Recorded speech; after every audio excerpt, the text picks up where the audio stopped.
Welcome to the Off the Charts Football Podcast. I'm Matt Manocherian, joined as always by our producer, Justin Stein. Today, we've got Jonas Shaffer from the Baltimore Sun.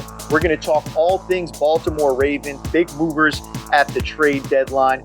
So we've got him right now. Jonas, what's up? Welcome to the show. Matt, thanks for having me, man. How are you? I'm doing great. Excited to talk ball with you. All right, let's get right into it. Before we start talking about the big trade, I'm very curious to hear your perspective, kind of the insider's take on Lamar Jackson. I think from outside, like looking in across the league, it's easy to create a lot of different storylines for like where things are at with him. I'm wondering, because you're inside the building there, what's really going on? Well, obviously, they would like to get a deal done. That was the big story before the season. That was the big story during training camp, during the offseason. It's still a big story now if you look at Twitter and you just kind of follow the roller coaster ride of what his price could be. Obviously, it's kind of a false narrative because if the Ravens can't get a deal done with him, they'll still do the franchise tag. But it's been a very, up and down season for him. But I think his highs are so much higher than, pretty much any quarterback the Ravens have had in their franchise history on a game-to-game basis. And his lows generally aren't that low because of what he delivers to your offense as a runner. So, even with all the hand-wringing, a lot of it deserved over what this offense is, the kind of identity it is, why it doesn't look functional as a passer, as a passing attack compared to what, Buffalo has going on, what Kansas City has going on.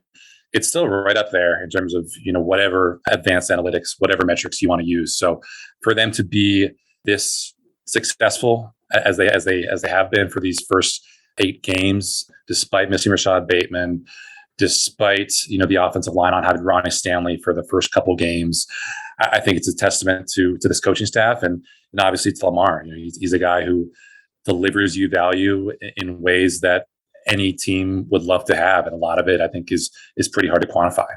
Yeah, I mean, he gives you an instant running game, can quantify all the effects on the offense and what he's done with really shoddy pieces around him. Even without Ronnie Stanley, he can kind of cover up for some of the sins of not having the best offensive tackle play in the NFL just because of what he is athletically.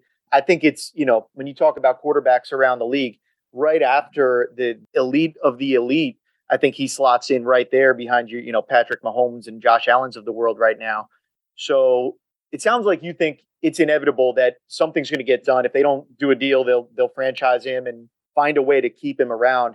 And that sort of makes sense. When you flip things around on the opposite side of the ball, I think it's fair to say that a lot of the issues with the Ravens have been on defense this year.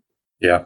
I'm curious to hear what the change has been like with Wink Martindale in there for all those years and kind of the changes in defensive philosophy this year.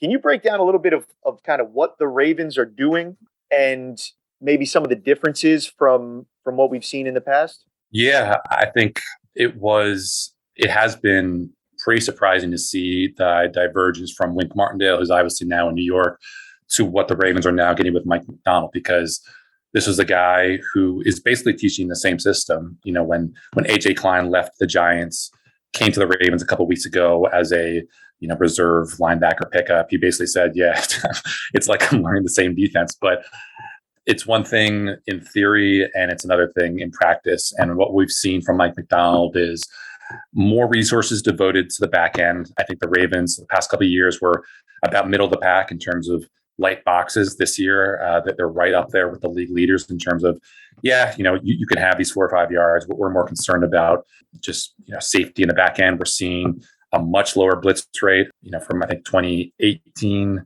to 2021, the Ravens were, if not first in the league, then top 5. I mean, even last year when they were just devastated by injuries, I still think they finished top 10. These Ravens are, I believe, in the bottom 10 in blitz rate. And so what that has meant is that there are fewer single high shells. There's far less cover one. There's a lot more quarters coverage. That was obviously a huge part of their game plan to slow Joe Burrow in Cincinnati on that primetime game a couple of weeks ago. We've seen more man match principles. We've seen, I think, a greater variety of zone coverages. Not all of it executed very well. The talent on this defense, I think, is still greater than the production that we've seen. But we've still seen, some of those staples of a Wink Martindale defense with the creeper pressures, with the simulated pressures. It's been interesting to see just the DNA of this defense in a lot of ways remain the same, but also just the big picture goals and the big picture game planning purposes do basically 180 because, John Harbaugh came from that Philly, I think Jim Johnson background where they zone blitz. Yeah. Yeah. They love to bring pressure. John Harbaugh has joked about how for as much as the Ravens were blitzing under Wink Martindale, he would have loved to see it turned up even more. And now here they are kind of more passive in terms of how they're playing. So it's been really, really jarring to see just all the ways that they've kind of turned their back on not things that have worked, but on the philosophies and the things that you expect from a Ravens defense from week to week. Right. From being historically the strong up front and kind of building back from there to now being kind of back build from the back end up, which I think has been true of them for a couple of years, but now not playing that same attacking style. What you're seeing really dovetails exactly with what the numbers that we see. They've spent the highest percentage time in dime plus, so 6 or more defensive back personnel of any team in the NFL. And what's really interesting is that's the only personnel grouping where they've been above average this year. Any nickel and base stuff, they've been below average. And also, as you mentioned, goodbye single high. They're strongly favoring shell looks, deep safeties compared to single high, especially when you compare to how they've been in the past. These are two interesting tendencies, and I bring them up because they both call for a rangy, versatile, speedy middle linebacker.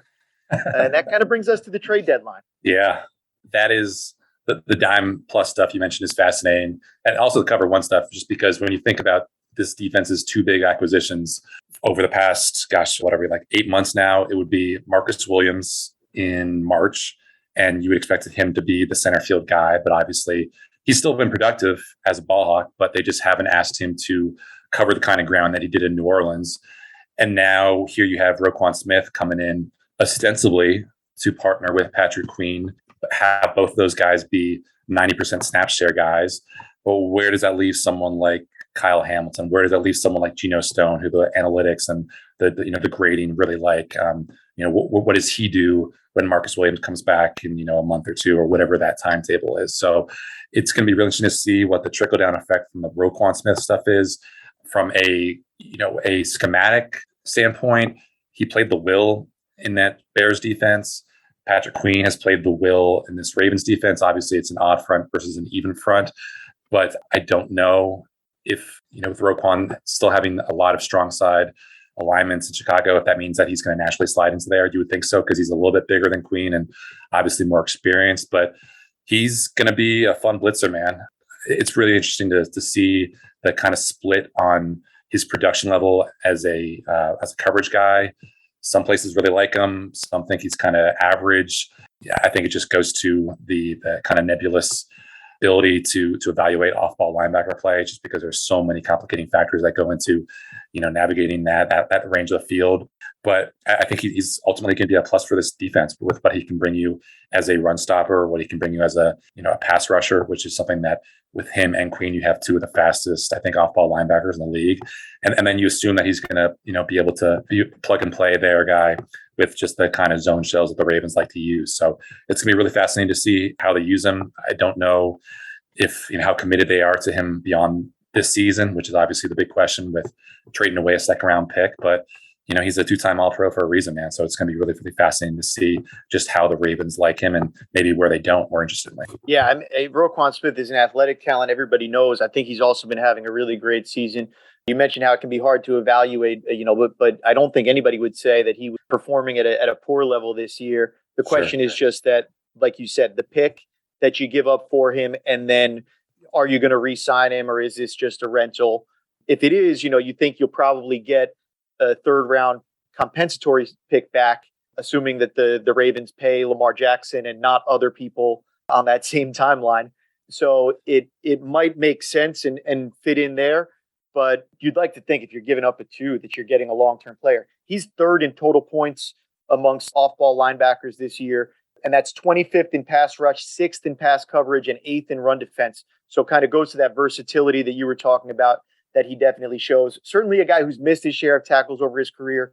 But when you're around the ball as much as he is, that'll be sort of inevitable sometimes. I think it's pretty interesting. I think he's like among the league leaders in stops, in terms of however you want to qualify that, but he's also among the league leaders in missed stops. So he's a guy who's a kind of boomer bust, but I think it's a good sign that he's there more often than he's not. And, I guess, Matt, just kind of a bigger where is football headed kind of question. Like, if you believe that there is added value in getting a guy like that who can help shore up a light box and be your 3-down linebacker and give you greater flexibility with, two high shells where you don't have to worry about having that safety dropped in and run support. Maybe there is a surplus value in paying a guy like that 18, 19, $20 million a year that we didn't think there was a year or two ago, because we just thought that football was headed one way.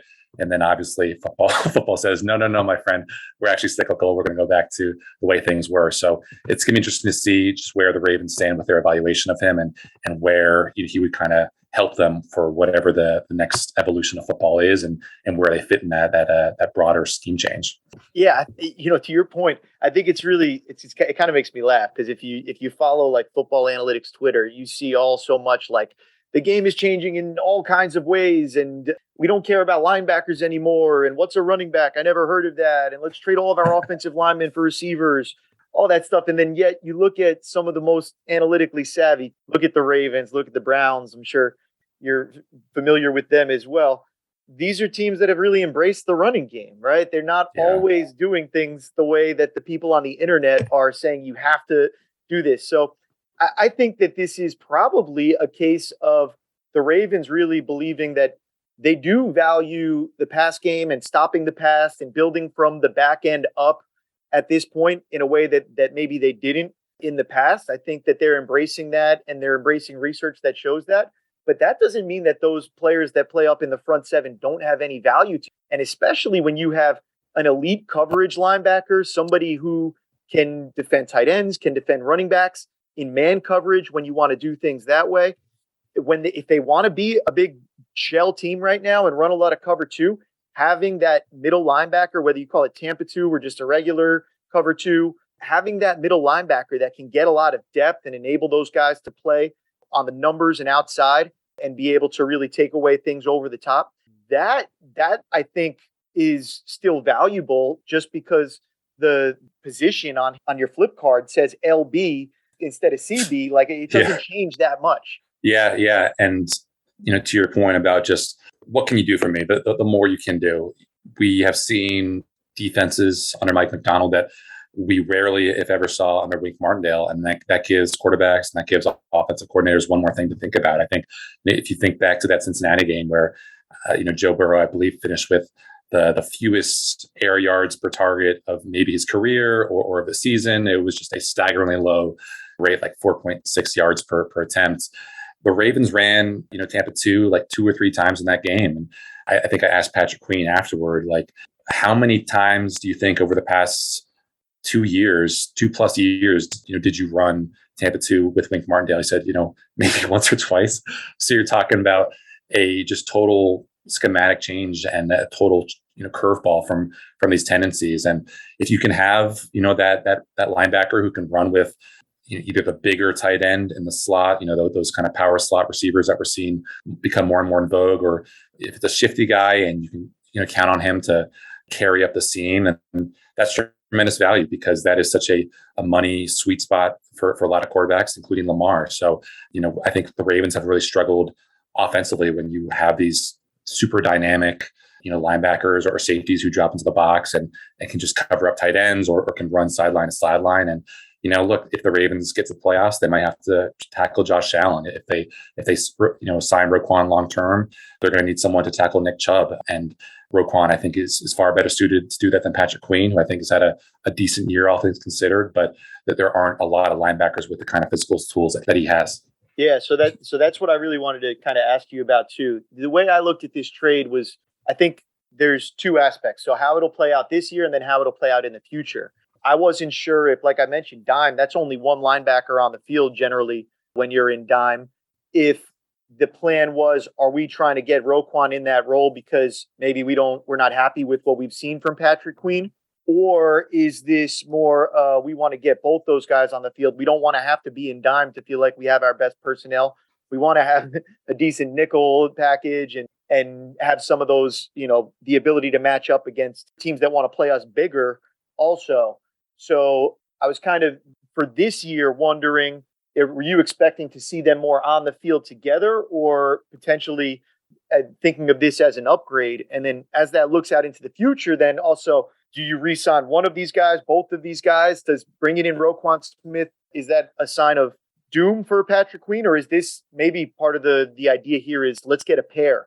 Let's get a pair of these guys in there that we really feel good about, like the Bucs have had with Levante David and Devin White. Well, it's really interesting timing with Queen because, he is a third-year guy, so you have to make those fifth-year option decisions after their third year. So the Ravens presumably will have until, I think, early May to decide on that fifth-year option. I imagine it won't be a whole lot just because of the going rate for off-ball linebackers, but still, considering the post-Lamar mega deal landscape that the Ravens are going to be stepping into, that's still a lot of money for a guy who might not quite be a Pro Bowl level talent. So the Ravens have two really, really interesting decisions there at that spot, and they'll have to make them within the span of a couple of months.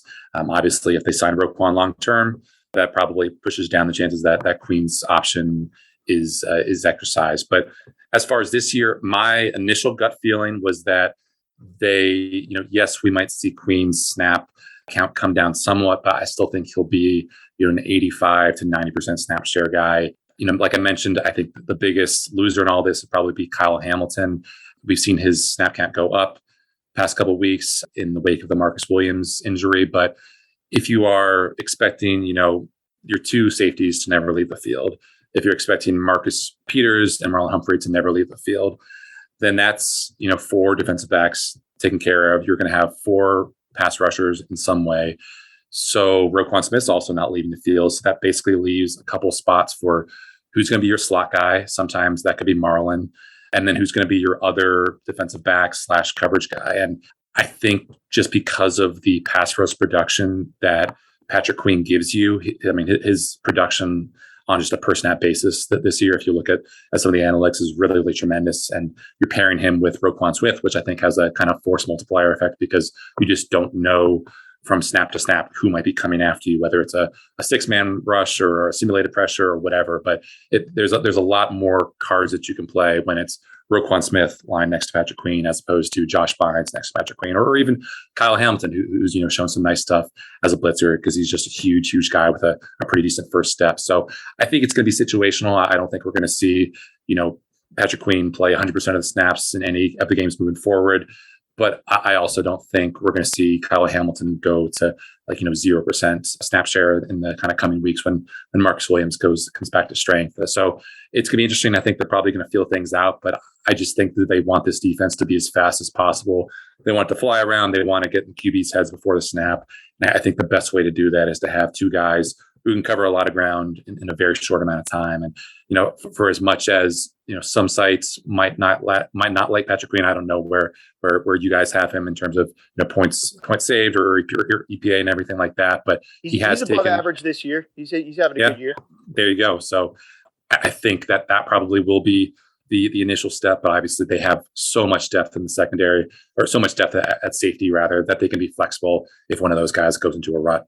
Yeah, I think it's a great point that you make about having these two linebackers that can both play on three levels, right? They can play on the other side of the line of scrimmage as a blitzer. They can play around the ball in the first level of defense, or they can get back in coverage. Having two guys that can do that, and your double A gap mug there, that can really create issues for your offensive line. If both of them legitimately can drop and get into real, their regular coverage positions from there, that's a lot more than when you kind of know, okay, this guy's too limited. If he wants to do that, I'm just going to throw over his head.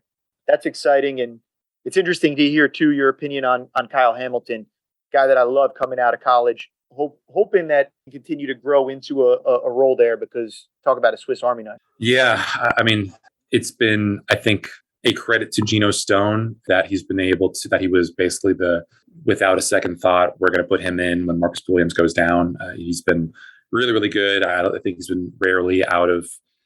rarely missed assignments. Even I think on that Cleveland game where they threw deep, it looked like that was a coverage bust by Marlon Humphrey compared to Geno on that long throw to I think Njoku Right. or Amari Cooper. So he's a guy who knows ball. He knows where to be. And Kyle Hamilton is still, I think, growing into what an NFL defense entails. I mean, the thing that I keep coming back to was when we talked to Kyle Hamilton at rookie minicamp all the way back in, May, June, whenever that was. He said that at Notre Dame, he didn't play a lot of cover 3 shells. And guess what? He got burned on in that game against Miami. It was a cover 3 shell. So you could say, if you're a pessimist, you can say, well, he's this guy who's supposed to be a supercomputer mind. Why hadn't he already figured out this defense? Well, it's a different battle when you're going against a regular NFL wide receiver compared to Tyreek Hill, Jalen Waddle. And I think he's still, getting his feet underneath him. And, the Ravens have figured out, I think, a way to deploy him where he's effective, which is to match up against athletic tight ends, to use him as a guy you can kind of mug up on the line of scrimmage. I mean, the sack that he got against Cleveland was the first of his career, not just NFL, but college, but high school. So they're finding some funky stuff that they can do with him. I think it's not going to reflect well on him when you look back and see him probably finish around like 30% snap count for the season.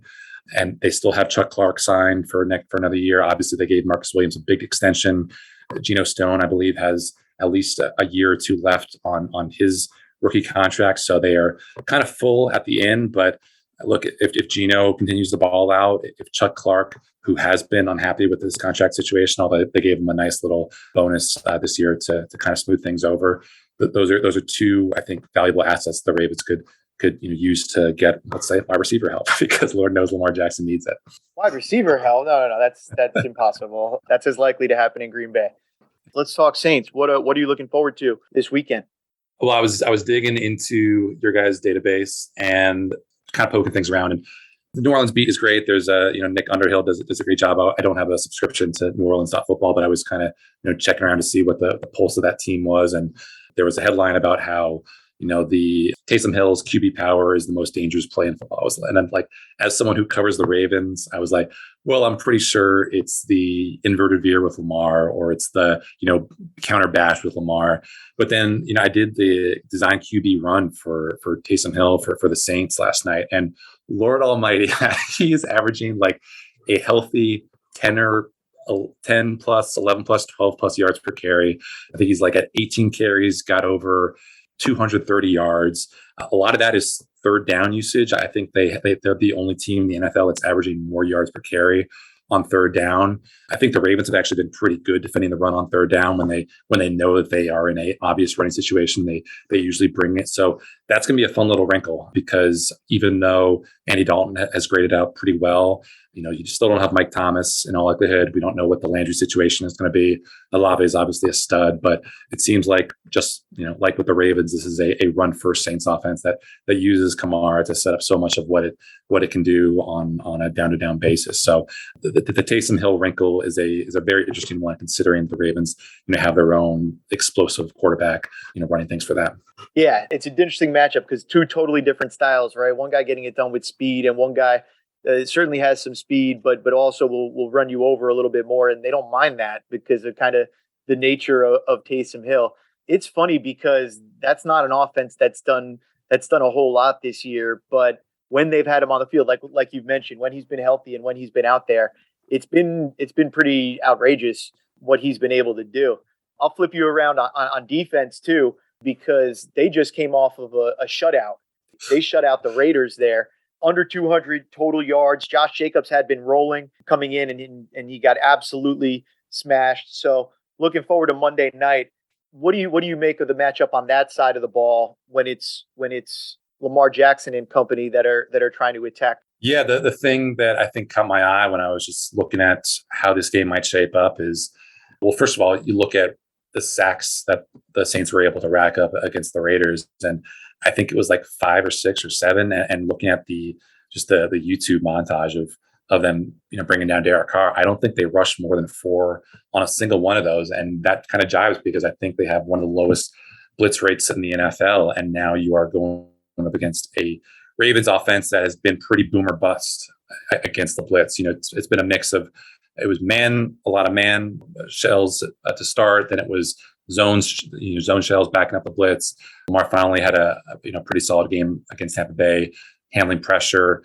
But it's going to be interesting to see if this is a game where New Orleans kind of sticks to their guns, or if they fall in line and join the kind of conga line of defenses that are really, really aggressive about getting after Lamar, because this is obviously a pretty talented edge group that New Orleans has. I mean, Marcus Davenport, I think, only has half a sack, but he seems to be grading out pretty well. Obviously, Cam Jordan is, just kind of the Iron Man back there, always good for, close to double-digit sacks, it seems like, at this point every season.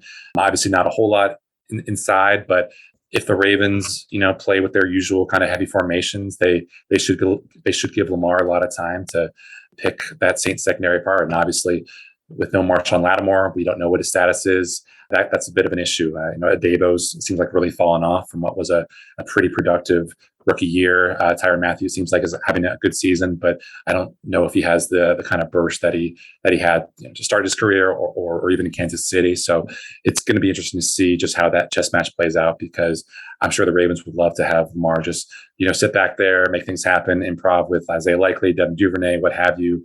But how comfortable does New Orleans, feel in terms of changing up their usual game script and bring in 5 or 6 guys to try to track down Lamar? Yeah, it's a great question you have, because I don't know, by our numbers, the Ravens are the most blitz team in the NFL. So if you define blitz by 5 or more rushers, 36% of the time leads the NFL, and they're the second most efficient in terms of EPA. So, 0.19 EPA per play there is a healthy average against the blitz. So like you're saying, do you go with what other teams have tried against this, or do you stick to what you do? I would expect, you sit back, you play more zone coverage, you try to keep everything in front of you, because that's what you do, right? That's what you're good at. And everybody tries blitzing him, and it doesn't seem to be working very well. So No. I think I would probably feel more comfortable playing zone coverage than man coverage, just because we don't know what Mark Andrews' status is going to be for Monday. He's banged up from that shoulder injury. We don't know how much of the knee injury he was dealing with last week might be lingering. We know Rashad Bateman's not going to play. And with Andrews, certainly you have a guy who just has a just unreal feel for finding the soft spots and zones. We think that Isaiah Likely can do that, but is he going to do it as often, as efficiently as Mark Andrews? I don't think so. So Lamar, as we all know, loves to target those guys over the middle of the field.